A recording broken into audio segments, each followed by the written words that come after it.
एक बाबा कथा सुनने आया हुआ है, मैं अभी कथा में आ रहा है, तो वो गेट के पास में साइड में जाकर पहले बीड़ी पी करके 3 घंटे का एडवांस बुकिंग करके आया, नशे का बीड़ी का सुट्टा कुल्ला करेगा, पर पहले अपनी इच्छा पूरी करेगा, पहले बीड़ी सूतरा। कई बाबा हैं ऐसे, मैंने एक को देखा है, कथा में आने के बाद में भी अगर बीड़ी सता रही है तो फिर बताओ क्या क्या सताएगा तुमको। बीड़ी पियो, नहीं छूट रही है मत छोड़ो, पर आप कहां आए हो और कहां बैठोगे वो ध्यान रखो। आए भागवत के प्रथम स्कंद में, शिव पुराण के प्रथम अध्याय में सबसे पहले कथा की विधि लिखी है श्रोता की, कि श्रोता कैसा होना चाहिए, वक्ता कैसा होना चाहिए। वक्ता पूरे नियम पाल रहा है, वक्ता पूरे नियम पालता है। वक्ता को चाहिए कि ज्यादा से ज्यादा 3 घंटे सोए, वक्ता 3 ही घंटे सो रहा है। वक्ता को चाहिए कि ज्यादा से ज्यादा ध्यान भजन और संदेश उपदेश और सेवा करे, महात्मा सेवा कर रहा है, सबके सुख की कामना कर रहा है। और उल्टा पुल्टा महात्मा को, कथाकार को नहीं भोजन करना चाहिए, दरिद्र भोजन महात्मा नहीं कर रहा है। महात्मा को पेट भर के खाना नहीं खाना चाहिए, जिससे डकार आए, आलस्य आए, जमाई आए, महात्मा वो भी नहीं कर रहा है। महात्मा कर रहा है सब नियम, आपको नियम पालना है फल के लिए। महात्मा कथा करके जाएगा, 150 दक्षिणा भी मिलेगी, पर तुम्हें क्या मिलेगा फिर? महात्मा जाए, बाद में तुमको सबको भागवत जी का, शिव महापुराण का फल भर भर के मिलना चाहिए। और इतना मिलना चाहिए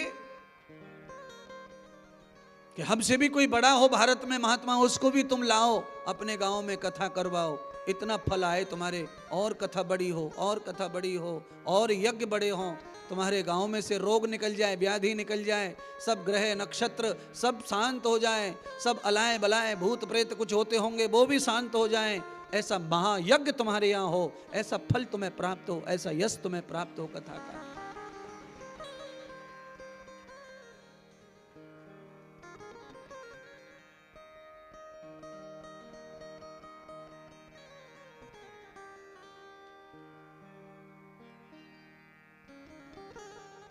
सारे गांव में किसी के घर में तकलीफ ना हो, क्लेश ना हो। पूरे क्षेत्र में किसी के भी, कई गांवों के लोग हैं यहां पर, किसी के गांव में, किसी के घर में कोई विवाह के लिए परेशान ना हो, औलाद के लिए परेशान ना हो। मैं सबका एक ही पूजा में सारे क्षेत्र का उद्धार करने का ज्ञान जानता हूं, मैं सब कर सकता हूं।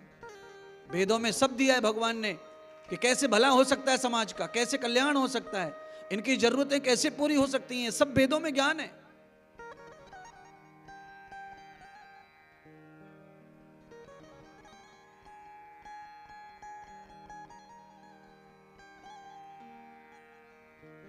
दस जनवरी से 16 जनवरी 25 ये महान आयोजन चल रहा है शिव कथा का।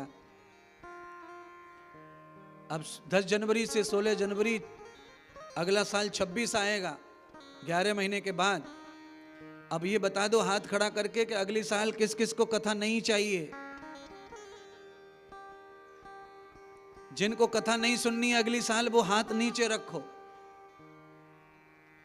और जिनको कथा सुननी है अगली साल, यज्ञ देखना है, वो हाथ ऊपर करो। अरे तेरी का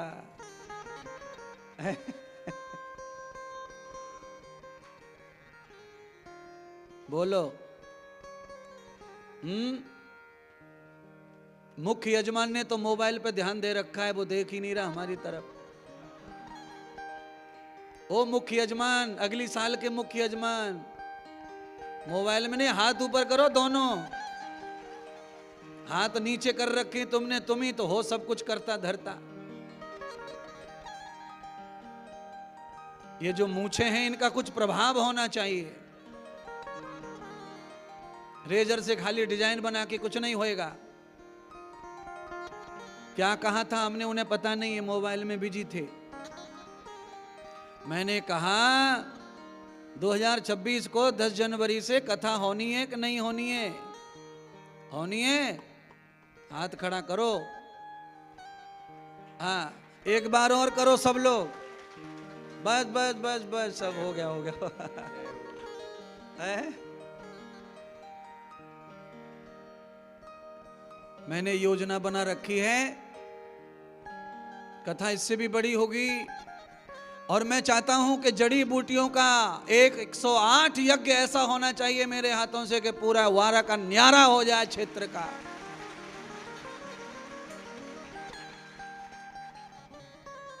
किसी को ज्यादा तकलीफ लेने की जरूरत नहीं है, चिंता मत करो, मैं बैठा हूं।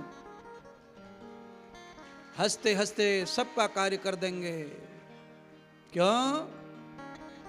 बाल बच्चों के लिए महात्मा कथा नहीं सुनाते हैं, केवल राष्ट्र निर्माण के लिए महात्मा कथा कहना सीखें। और दूसरा, इसका कोई मकसद उस उद्देश्य नहीं है। सनातन की रक्षा हो और आप शांति से अपने ग्रस्त का जीवन जिए। अशांति जो ग्रस्त में आई है वो ना रहे। आज एक बच्चा आया था 20-22 साल का, वो कह रहा था हमारे घर में धन है, दौलत है, सब है, पर घर में शांति नहीं है गुरुजी, सब एक दूसरे को खाने को दौड़ रहे हैं। तो हम वही करना चाहते हैं। उसने बता दिया वो अलग बात है, पर पांडाल में किसी के घर में शांति नहीं है। पांडाल में कोई किसी के घर में अच्छे से बोलता चालता नहीं आपस में, सबके घर में घू हू हा हा ही है। वो तो भला करो कि 10 जनवरी आ गई है, पांडुरंग और चंपक लाल जी की मेहरबानी से, ग्रामस्थों के कुछ पुण्य से ये लीला गढ़ गई है। अब 5 दिन से गांव में बड़ी शांति है, क्षेत्र में बड़ी शांति है। लोग टाइम पे नहा रहे हैं, कपड़े बदल रहे हैं और ऐसे ऐसे खुशबूदार सेंट लगा रहे हैं कि नाक पागल हो ही जा रही है।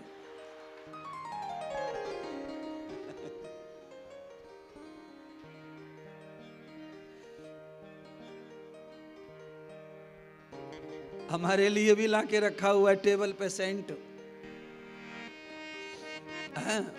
हमारे लिए भी लाके रखा हुआ है। पर हम तो चले जाएंगे भैया 16 तारीख को, उसकी सील खुलने वाली, वो पीछे ही खुलेगी बाद में। जो लाके रखा है हमारे लिए सजने के लिए, उसकी सील नहीं खुलेगी।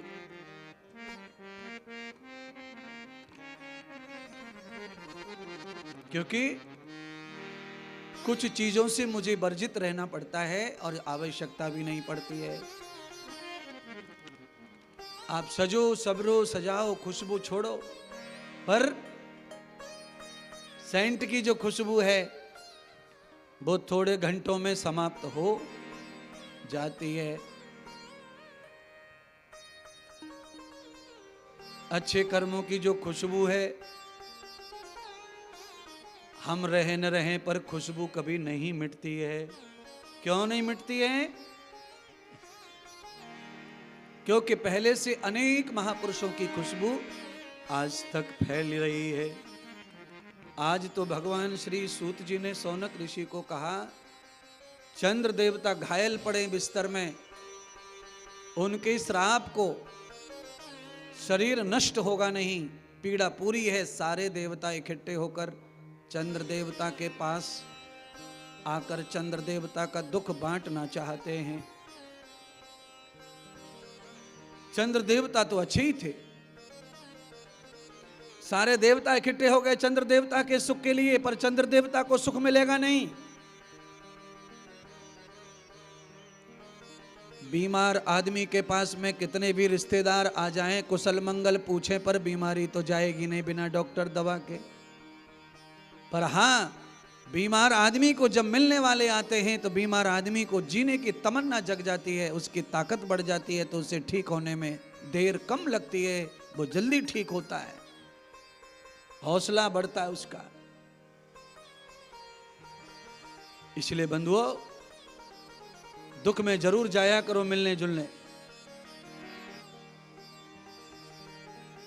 चंद्र देवता के पास में सबसे अच्छा जीवन में कुछ था तो वो ये था कि चंद्र देवता ने गुरु किया हुआ था। जीवन में गुरु के क्या क्या फायदे हो सकते हैं वो तो समय आने पर ही पता चलता है। चंद्र देवता के गुरुदेव का नाम है बृहस्पति ब्राह्मण। देवताओं के गुरु बृहस्पति। चंद्र देवता का संदेश बृहस्पति जी के पास में गया, गुरुदेव के पास में गया। सब देवता चंद्र देवता को लेकर गुरुदेव के पास में गए और जो कुछ घटना हुई सब गुरुदेव को बताई। और मैं आपको बता सकता हूं, इस तरह का श्राप लग जाए, इस तरह का झगड़ा हो जाए, इस तरह का श्राप कोई दे दे, इस तरह की गाली दे दे, कोई आपके साथ में ऐसा कुछ कर दे, आपके घर में अचानक ऐसा कुछ ब्लास्ट हो गया जो कष्ट ही कष्ट है, आप अपने मन को सच्चा करके गुरुदेव के पास जाओ और अपनी पीड़ा रख दो गुरुदेव के पास, आपका अच्छा हो जाएगा, कभी वो खराब नहीं रहेगा। बिगड़ी को बनाने के लिए तो गुरु होते हैं, बहते को रोकने के लिए गुरु होते हैं। इसीलिए जीवन में गुरु अवश्य चाहिए और जितना जल्दी हो सके गुरु बनाना चाहिए। विद्या पढ़ने से पहले, शादी करने से पहले, बालक करने से पहले, दूल्हा बनने से पहले, पिता बनने से पहले, सेठ साहूकार बनने से पहले, मास्टर टीचर बनने से पहले, कोई भी अफसर बनने से पहले शिष्य बन जाओ तो आपका जीवन टिका रहेगा, मस्त रहेगा और आगे जाएगा। इतनी सारे संकट राम जी पर आए पर राम जी नहीं भड़के, न मंथरा से नाराज हुए, न कैकेयी से, क्योंकि राम जी के पास विवेक है, गुरु है।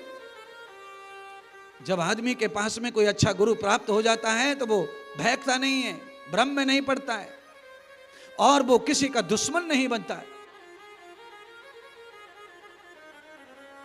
अच्छाई और बुराई सब में रहती है।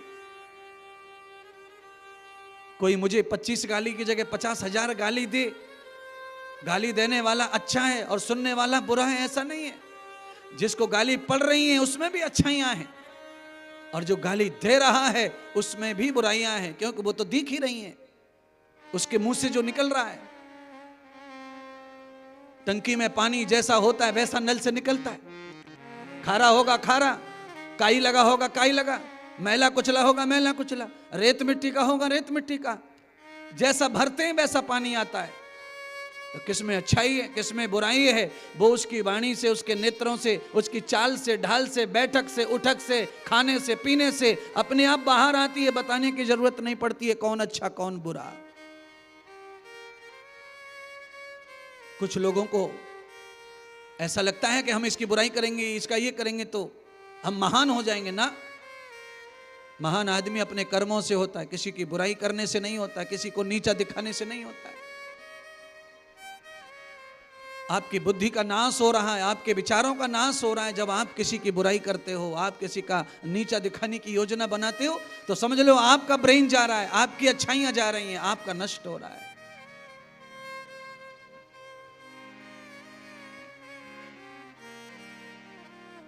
भला किसी का कर न सको तो बुरा किसी का मत करना। ये हमारे हाथ में है सब। हमारे ऋषि, हमारे मुनि, महात्मा ये सब कह के गए। लाला जरा धुन देना, स्वर देना, ये साउंड आज गड़बड़ है।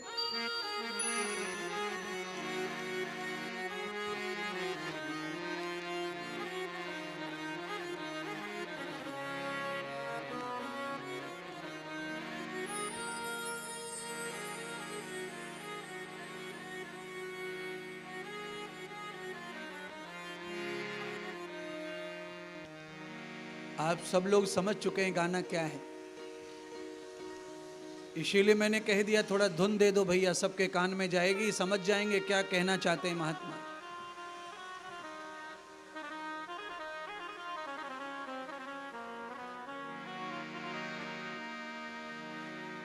दो लाइन गाओ, चलो 2 लाइन गा लेते निकल। भला किसी का कर न सको तो बुरा किसी का मत करना।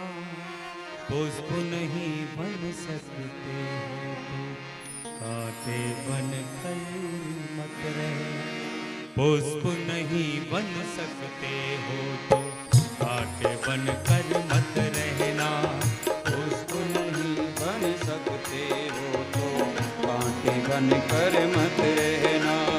भला किसी का कर न सको तो, भला किसी का कर न सको तो बुरा किसी का मत करना, पुष्प नहीं बन सकते हो तो कांटे बन कर मत रहना। पुष्प अगर नहीं सकते कांटे बन कर मत रहना। पुष्प नहीं बन सकते हो तो कांटे बन कर मत रहना।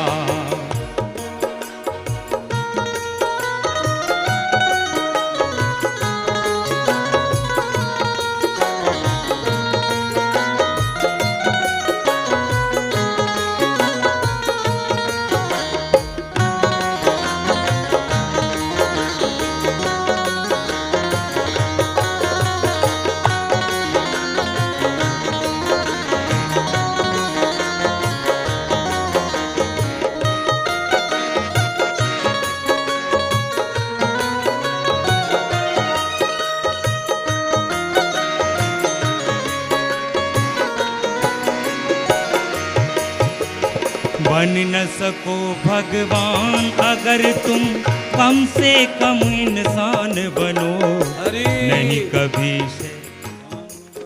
नाचने का गीत नहीं है, ये सीखने का है। नाचने का बाद में पहले सीख लो।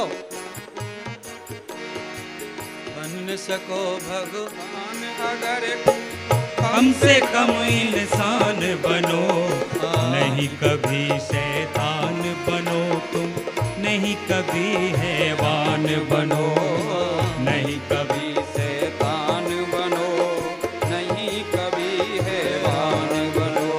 सदाचार अपना न सको तो, सदाचार अपना न सको तो पापों में मग मत रखना। पुष्प नहीं बन सकते हो तो कांटे बन कर मत रहना। पुष्प नहीं बन सकते हो तो कांटे बन कर मत रहना। भला किसी का कर न सको तो बुरा किसी का मत करना। पुष्प नहीं बन सकते हो तो कांटे बन कर मत रहना। पुष्प नहीं बन सकते हो तो कांटे बन कर मत रहना। कांटे बन कर मत रहना। कांटे बन कर मत रहना। सच्चे दरबार की जय हो।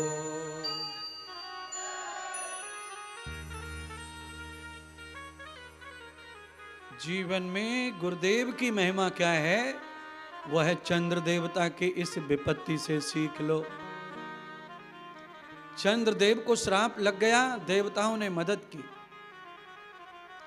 गुरुदेव से प्रार्थना की कि हे प्रभु, चंद्रदेव का दोष तो है, खोट तो है, पत्नियों के साथ में छल किया है, कपट किया है,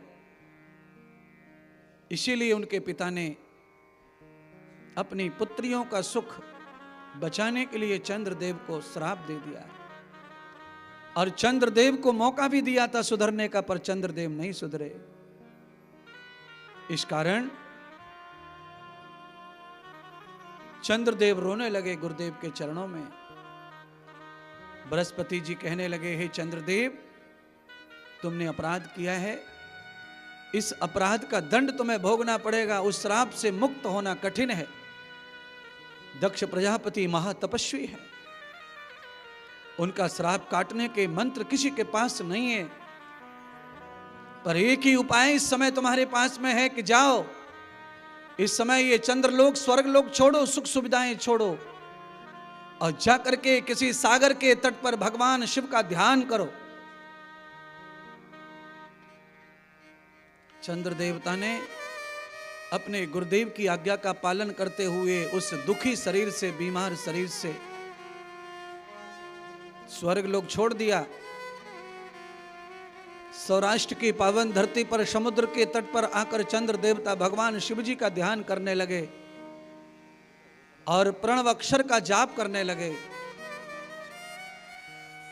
मैं आपको बताना चाहता हूं, आप सीरियस बीमार हैं, आपको होश है, दवाई लग नहीं रही है, महीनों से इलाज चल रहा है, ठीक नहीं हो रहे हो, तो मैं आपको कहता हूं ये हजारों करोड़ों वर्ष पुराना मंत्र है, ओम नमः शिवाय। इसका जाप करते रहो, पढ़े पढ़े पढ़े पढ़े पढ़े पढ़े। सिरप काम करेगा, बाटली काम करेगी, गोली काम करेगी। ये मंत्र औषधि है। सारे शब्दों में ताकत नहीं होती है, सारे शब्द पावरफुल नहीं होते, पर इस मंत्र में बड़ी ताकत है। श्री राम ये शब्द में बड़ी ताकत है। जय श्री कृष्ण हरे कृष्ण हरे कृष्ण, इसमें बड़ी ताकत है। ओम, बड़ी ताकत है। और दिन भर जो बकवास करते हो उसमें ताकत नहीं है। सुबह से शाम तक आप कितना बोलते हो, एक भी शब्द काम का नहीं है। बस यहां से निकला गया, यहां से निकला गया, यहां से निकला गया। क्योंकि दिन भर थोता बोलते रहते हो, थोता खोखला, बिना मतलब की बात करते रहते हो, बिना मतलब की बात, जिस बात का कोई अर्थ नहीं है, कोई मतलब नहीं है। कहां से बात लेके आएंगे और बात करनी है, बस दिन काटना है बस।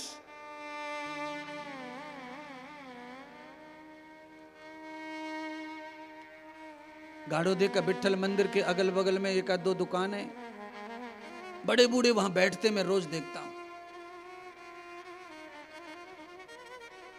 अब मैं ये तो नहीं कह सकता कि वो भजन नहीं करते, पर हाँ ये है कि उनकी श्रद्धा तो है भगवान में, पर वो मंदिर के अगल बगल बैठ के ही दुनिया भर का बकवास करते रहते मंदिर के बगल में, और भगवान को भी चैलेंज करते रहते हैं कि बस तू कर ले, कुछ करना है तो हम तो ऐसे ही बोलेंगे। गाड़ोदा वालों, आपस में जब इकट्ठे हो जाते हो ना, तो मैं आपको बताना चाहता हूँ, गाड़ोदा से इधर जाते हैं ना अपन एरंडोल की तरफ, पिंपली गांव की तरफ, उधर थोड़ी सी बबूल आ जाती है ना, वहां एक बैठक बनाओ सब बकवास करने की। जब भी मन होवे गप सप लड़ाने का तो उधर जाया करो, वहां पे गार्डन में। मंदिर के अगल बगल में तो आपको कोई बीड़ी पीते, तमाकू खाते, बकवास करते, झूठ बोलते, थूकते थाकते मिल जाए तो आप सब बुजुर्ग लोग उसकी टांगे तोड़ दो।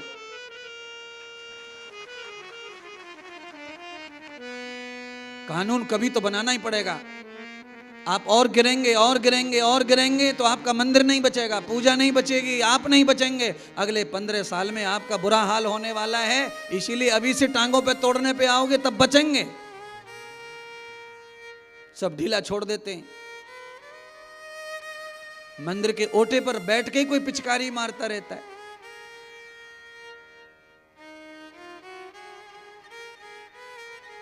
आप कहां थूक रहे हैं, कम से कम ये तो सोचो।